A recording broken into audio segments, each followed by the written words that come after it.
Have you ever stared out a window, watched rain trace the glass, and felt a sudden wave of emotion? That's poetry at work, quietly humming in the background of our lives. It's not just old books or academic lectures. Poetry is everywhere, in lullabies, chants at games, even the words we choose for a birthday card. Poetry uses rhythm and sound to reach our hearts, not just our heads. It invites us to slow down, to savor each word and pause, offering a rare moment of reflection in a rushed world. A poem doesn't shout, it whispers, asking us to notice, to feel, to pay attention.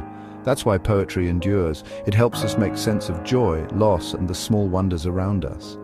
Whether it's sunlight on a floor or nostalgia for a place you've never been, poetry gives shape to the fleeting parts of life.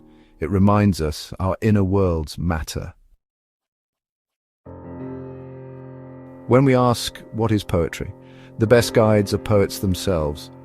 Robert Frost said, "Poetry is when an emotion has found its thought and the thought has found words." It's a journey from feeling to idea to the perfect phrase. Mary Oliver called poetry a form of life-cherishing, a way of paying deep attention and saying thank you to the world. For her, a poem is a celebration of being alive, a moment held up to the light. I like to think of poetry as language that says more, and says it more intensely than ordinary speech, a magnifying glass for words. While prose informs, poetry condenses meaning and emotion, making every word count. Each definition points to a truth. Poetry is a special use of language that evokes experience. It doesn't just tell you the sunset was beautiful. It makes you feel the warmth and the peace of that moment. Poetry lingers long after the last line. What makes a poem different from a paragraph? Poetry's secret is its music and rhythm. Unlike prose, poetry uses cadence, sometimes strict meter, sometimes free verse, to draw us in emotionally like a song. Poetry is also about compression. It trims away the unnecessary, relying on vivid imagery to make us feel. A poet won't just say sad, they'll show us a heart heavy as a pocket full of stones. Poets play with language, using alliteration, assonance, and line breaks to create texture and shape. Line breaks aren't random, they add suspense or power, giving poetry its unique look and feel.